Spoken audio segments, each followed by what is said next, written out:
Bonjour et bienvenue à toutes et à tous pour cette deuxième journée en live depuis le World AI Cannes Festival et EA Talks by Côte d'Azur France Terre d'IA en partenariat avec le département des Alpes-Maritimes et la Maison de l'Intelligence Artificielle. Un nouveau rendez-vous donc consacré tout de suite aux formations IA, des réponses aux besoins et aux exigences du marché. Nous accueillons Aurélie Delors, directrice opérationnelle formation 3IA UCA. Bonjour Aurélie. Bonjour. Avec nous également Frédéric Precioso, professeur UCA. Bonjour Frédéric. Bonjour. Nous accueillons également Marion Musso, chef de projet DL4T. Alors il faut le dire en anglais, DL40 ou en français comme on veut. Parfait. Et puis Julie Charpinet, donc enseignante UCA en droit, membre du projet DL4T. Alors tout d'abord Aurélie, Frédéric, de quoi s'agit-il ces formations 3IA UCA ? Alors, en fait, déjà 3IA, donc c'est un institut interdisciplinaire d'intelligence artificielle. Il en existe 4 en France, dont un sur la Côte d'Azur. Et effectivement, ce 3IA Côte d'Azur est en charge des formations à destination donc des étudiants, bien entendu, mais également à destination des entreprises. Alors les formations sont très larges parce que finalement, ce domaine de l'IA est vraiment large. Tout à fait. Donc, on a des formations en IA fondamentale, ce qu'on va trouver, de façon assez récurrente et principalement aussi. Et on va avoir aussi de l'IA appliquée à différents domaines, donc qui peuvent être la biologie, la médecine ou le droit, comme on peut le voir avec DL4T par exemple. Frédéric, qu'est-ce que vous enseignez, vous ? Donc, moi, j'enseigne l'intelligence artificielle pour faire court. Dans différentes disciplines, justement, dans plusieurs masters, dans plusieurs thématiques. Alors, Marion et Julie, c'est quoi ce projet DL4T ? Alors, le projet DL4T, c'est pour Deep Law for Deep Tech. Et c'est un projet qui a été créé pour innover, justement, autour du droit et de l'intelligence artificielle. Donc, il a été créé en 2018 grâce à un financement IDEX, Initiative d'Excellence. Et aujourd'hui, il est soutenu par le 3IA Côte d'Azur. Et c'est vraiment basé sur la recherche, la formation et les relations avec les entreprises. Alors Aurélie, à qui s'adressent ces formations ? Les étudiants, ça peut s'adresser aussi à des personnes qui sont en poste en entreprise ? Tout à fait. Donc nous avons des formations qui sont pour les étudiants, comme vous l'avez dit, avec différents niveaux. Ça va de la licence en fait au master. Et nous avons également des formations en français, en anglais. Et nous proposons aux entreprises qui le souhaitent de les accompagner justement sur des updates autour de l'IA, parce que clairement, quels que soient les secteurs, l'IA, ça bouge très très vite. Il y a également des besoins dans ce domaine, et le mieux, c'est de pouvoir faire de la formation à la carte pour ces entreprises. Alors justement, Frédéric, Aurélie, quels sont les besoins ? Qu'est-ce que les entreprises demandent le plus ? En fait, ce qui se passe, c'est que on le voit bien en ce moment avec la médiatisation de ChatGPT. Il est urgent que l'ensemble des personnes concernées par l'IA, du grand public, aux étudiants et aux entreprises, comprennent ce qu'il y a dans le moteur, ouvre le capot. On n'a pas besoin d'avoir 30 ans d'expérience dans le métier pour arriver à comprendre comment ça fonctionne. Et les entreprises sont très intéressées par suivre la vague de l'IA, être en amont, en anticipation de la vague de l'IA. Et donc, sous la houlette d'Aurélie et puis du projet Ephelia que le 3IA a obtenu récemment, donc un financement spécifique sur la formation, en particulier vers les entreprises, on développe en partenariat main à main avec les entreprises des formations pour leur thématique, pour leur cœur de recherche, pour leur cœur d'activité. Alors quels sont plus précisément les métiers les plus recherchés, les compétences les plus recherchées par les entreprises en ce moment ? On a énormément de succès évidemment avec tous nos étudiantes et nos étudiants qui sortent des filières on appelle ça data science, de la science des données, pour lequel l'IA est au cœur des activités, des enseignements. Et toutes les entreprises cherchent à recruter les étudiantes et les étudiants formés dans ces thématiques-là pour monter en compétences justement en interne. Aurélie, vous vouliez compléter ? Oui, je compléterai en disant qu'effectivement, Les entreprises en fait peuvent prendre des stagiaires justement sur ces filières-là, donc c'est quand même un premier point. Éventuellement également prendre ces étudiants, les embaucher à la sortie des diplômes.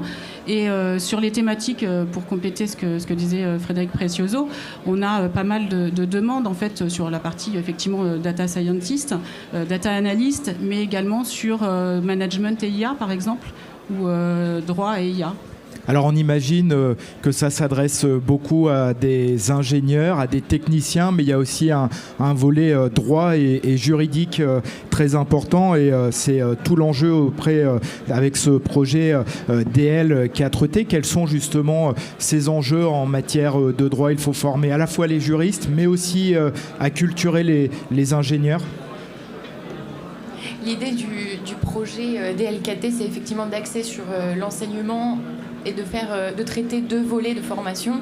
Le premier volet, ça va être la conformité à la réglementation IA, qui est un volet essentiel. Donc, c'est de mettre les juristes dans les entreprises IA. Et le deuxième volet, c'est effectivement d'essayer de faire le lien entre les ingénieurs et les juristes qui ne parlent pas forcément le même langage. Pour eux, ils vont pas avoir forcément les ingénieurs vont pas forcément avoir la conscience des enjeux juridiques qui se cachent. Inversement, les juristes ne vont pas forcément avoir la conscience des enjeux techniques. Donc l'idée, c'est d'arriver à faire ce pont.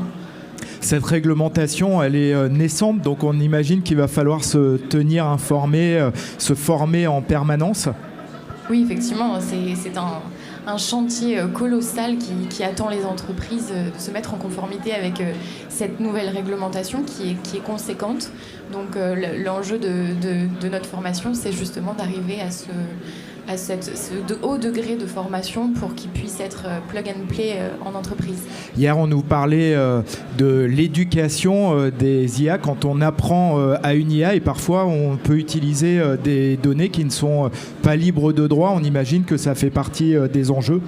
Bien sûr, c'est un enjeu fondamental. On a aussi toute la question de l'utilisation de l'IA dans le champ juridique, savoir l'automatisation des décisions de justice, l'automatisation de l'application du droit, qui peut avoir une répercussion sur même les droits fondamentaux. Hein. On a la liberté d'expression qui peut être atteinte, on a la vie privée forcément qui peut être atteinte, le droit d'auteur dont vous parlez à l'instant. Donc c'est vraiment des enjeux qui sont énormes et passionnants. Donc c'est extraordinaire d'avoir une formation comme ça sur le Côte d'Azur. Et alors l'automatisation des décisions de justice, c'est déjà pratiqué dans certains pays. On n'est qu'au début, ça va pouvoir se pratiquer dans tous les domaines du droit, ou ça va être réservé seulement à certains domaines? Non, alors on a beaucoup de garde-fous en Europe, on le voit beaucoup aux États-Unis, c'est déjà appliqué aux États-Unis.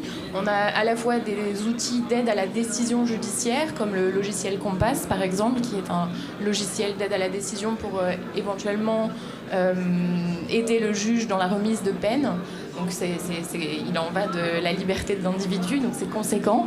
Et puis on a des décisions de justice plus classiques qui, elles, sont permises en France, telles que l'aide à la décision d'octroi de dommages et intérêts ou de compensation prestatoire en matière de droit de la famille. Aurélie, Frédéric, sur les ingénieurs que vous formez, vous ajoutez déjà cette notion de droit dans les formations, ou c'est pas le cas, mais vous réfléchissez à avoir un volet aussi, ou pas du tout pour l'instant? Tout à fait. Il y a un volet dans la formation qui concerne l'acculturation. Les juristes doivent s'acculturer aux solutions techniques pour comprendre les enjeux. De la même façon, nos ingénieurs doivent se former aussi, doivent être acculturés aux enjeux éthiques, juridiques, etc. Donc, dans toutes nos formations, il y a des modules, des enseignements qui sont dans cette direction-là. Tout à fait. On a beaucoup parlé des étudiants, et les entreprises, est-ce qu'elles sont nombreuses à venir vers vous pour mettre à la page leurs équipes ? Oui, les entreprises sont assez nombreuses, et quand on parle d'entreprises, ça peut être des multinationales ou ça peut être des start-up également. Donc on a énormément de demandes. Après, effectivement, on n'est pas non plus avec des ressources infinies, mais on avance autant que possible en leur proposant des solutions au niveau du 3IA Côte d'Azur. Et le projet Ephelia, dont parlait Frédéric Precioso tout à l'heure, contribuera largement aussi à pouvoir développer les formations auprès des entreprises qui le souhaitent. Frédéric ? Oui, il faut peut-être rappeler que l'Institut 3IA est financé pour le tiers par les entreprises partenaires. C'est par décision de l'État, c'est le mode de fonctionnement. Et donc les entreprises sont partie prenante de l'Institut. Et donc c'est une façon d'accéder à la formation, d'être au plus près de nous, et donc d'être actrice et acteur des formations qu'on va pouvoir développer pour elles.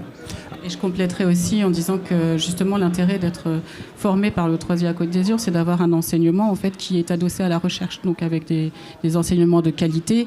On a des formations labellisées, mais quoi qu'il en soit, les formations qui sont dispensées auprès des entreprises sont faites par des experts qui donc font de la recherche également en parallèle. Et pour terminer sur le projet DEL4T, justement vous collaborez entre des étudiants, mais les entreprises sont également présentes dans le projet.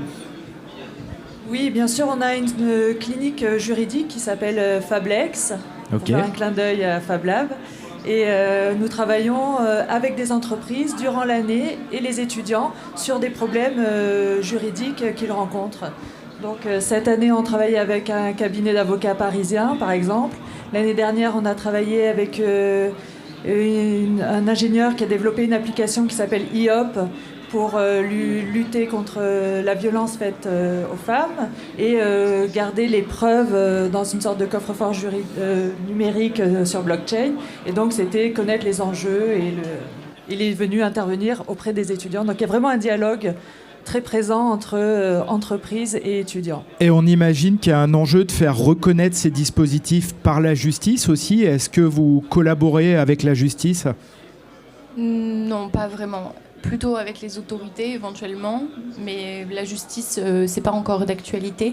Néanmoins, j'aimerais rebondir peut-être sur ce lien entre les startups et les étudiants. C'est que il faut vraiment avoir conscience, et peut-être que c'est un message à faire passer, il faut avoir conscience que le droit, c'est dès le début d'un projet. Parce qu'on peut avoir de magnifiques idées, de très beaux produits, et en réalité, on se rend compte qu'il y a des obstacles juridiques qui peuvent atteindre la viabilité du projet. Alors nous, juristes, il ne faut pas nous voir comme des empêcheurs de tourner en rond.